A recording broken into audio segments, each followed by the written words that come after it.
in our zeal to basically grow our content significantly to serve our mostly our streaming offerings, we ended up taxing our people way beyond, in terms of their time and their focus, way beyond where they had been. Marvel's a great example of that. And frankly, it diluted focus and attention. The performance of some of our recent films has definitely been disappointing, and we don't take that lightly. And as you'd expect, we're very focused on improving the quality and the performance of the films that we've got coming up. It's something that I'm working closely with the studio on. I'm personally committed to spending more time and attention on that as well. What are you going to do? Reducing output overall to enable us to concentrate on fewer projects and improve quality. I've always felt that quantity can be actually a negative when it comes to quality, and I think that's exactly what happened. We lost some focus. Definite mistake. Quality needs attention to deliver quality. Doesn't happen by accident. And quantity, in our case, diluted quality, and Marvel suffered greatly from that. Volume sometimes can be detrimental to quality, and in our zeal to greatly increase volume, partially tied to wanting to chase more global subs for our streaming platform, some of our studios lost a little focus. So the first step that we've taken is that we've reduced volume. We've reduced output, particularly at Marvel.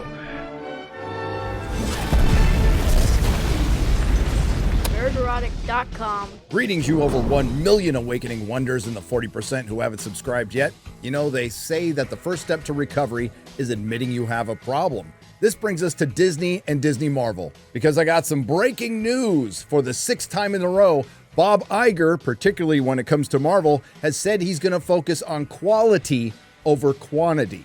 Now, of course, you're already admitting that what you had been putting out was not quality, which we all know. And this was a surprising statement the first time we heard it early last year. So instead of Disney admitting they have a problem, it's starting to sound a lot like they are just telling you what they want you to hear.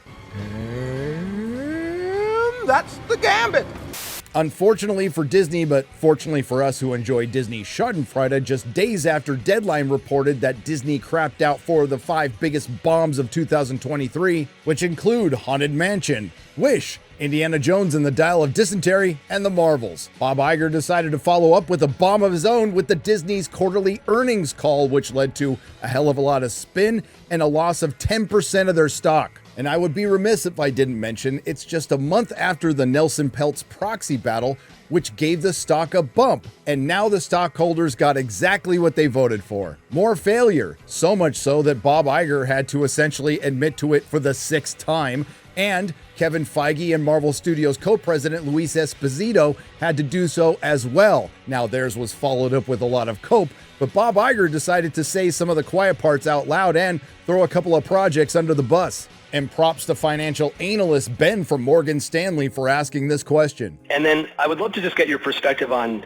sort of the health of the IP at your studios. I know we've talked about this a lot since you've come back into the CEO role, but you have specifically a lot of Marvel content coming, both on TV and film over the next couple of years. That's an area investors are particularly, focused on. How are you feeling about the sort of pipeline on the Marvel side specifically, and whether you think this IP is being reinvigorated to the extent you'd like it to be? Not to state the obvious, but if any investors or stockholders were concerned about the Marvel sewage pipeline that Disney's been splooging out, maybe you shouldn't have voted for more of the same. But let's hear what Bob has to say.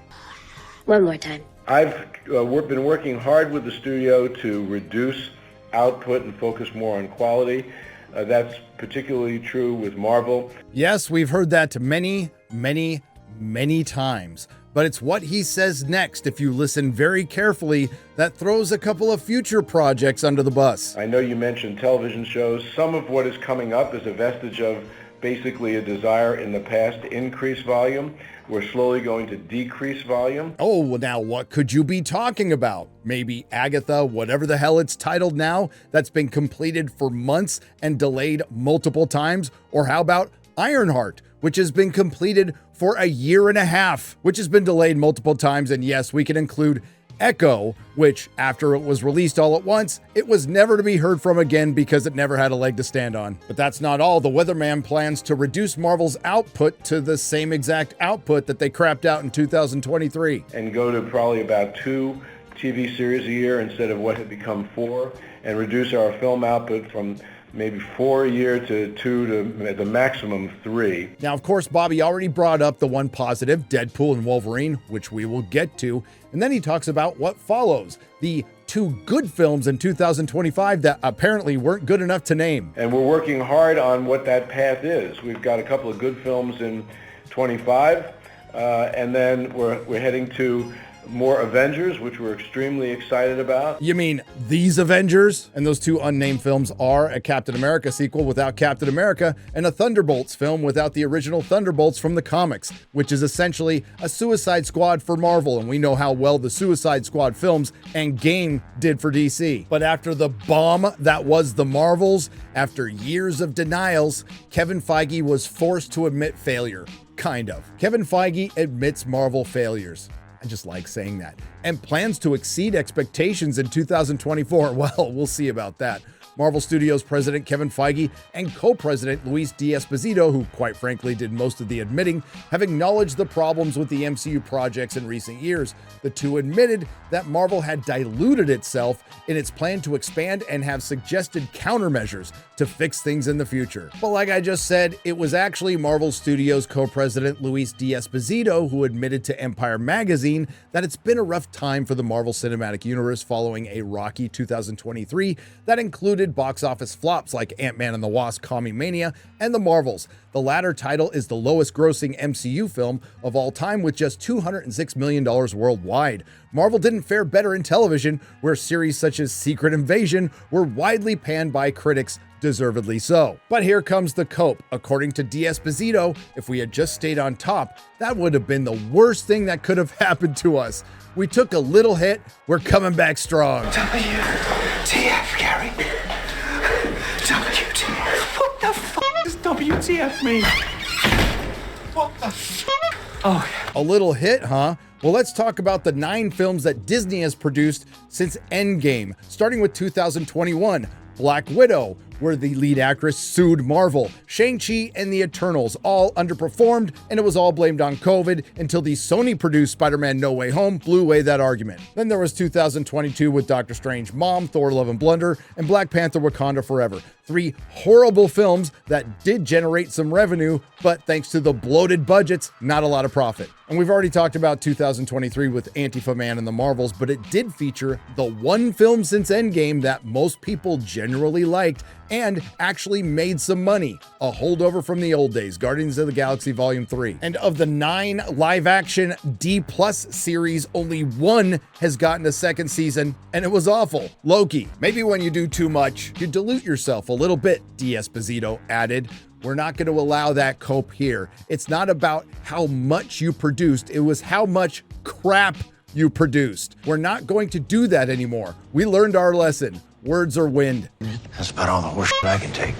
Now, I've actually heard this admission of failure attributed to Kevin Feige, but it actually comes from Deadpool and Wolverine director Sean Levy. Speaking with Empire, Levy is hoping to reignite the Marvel Cinematic Universe with this year's Deadpool and Wolverine and promises that the multiverse adventure will be something different. You have to be living under a rock not to know that the last few Marvel movies have failed to ignite the world in the way that so many did. Now, the closest Kevin Feige comes to admitting anything is when he's talking about Deadpool and Wolverine. It's nice to be able to rally behind one feature project this year, Feige said. Hey, I wonder who's responsible for putting out all of those projects. Could it have been the head of Marvel Studios, Kevin Feige? I'm much more comfortable being the underdog. I prefer being able to surprise and exceed expectations. So it does seem like the last year, which has not been ideal, has set us up well for that. Okay, you know what? It's all cleared up. They meant to fail so they could succeed again by making all the same mistakes they made before. I'm so confused. But this brings us to Deadpool, which will be the much needed win that the MCU needs. Now, there's a saying in Hollywood, you're just one good movie away from turning things around. Unfortunately, that's not the case with the MCU. They're about 2 or 3. But if they really want to save the MCU, Deadpool and Wolverine can't just be self-deprecating. It needs to lean into the meme, because that's what Disney Marvel has become. Mind putting your mask back on? Super hard to eat while I'm wearing it. It's super hard to eat when you're not. Paul Rudd finally aged. Pegging isn't new for me, friendo, but it is for Disney. I smell what you're stepping in, Sensei. Your little cinematic universe is about to change forever. I am Marvel Jesus.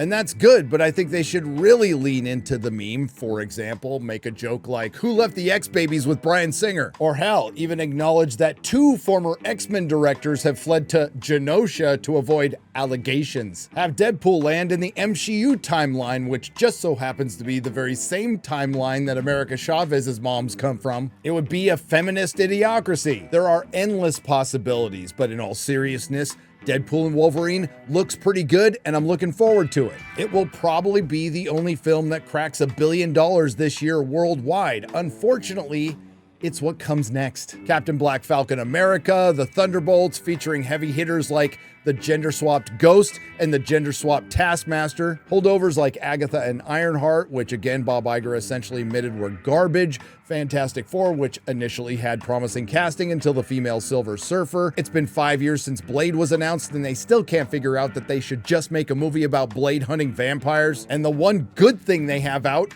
X-Men 97, they fired the writer Beau DeMayo. And that's just Marvel. What wasn't mentioned at all in that quarterly earnings call was Star Wars. For good reason, the last 3 Disney Star Wars trailers they put on YouTube all got ratioed. The first Acolyte trailer, Star Wars Outlaws, and the second Acolyte trailer, which was released on Star Wars Day.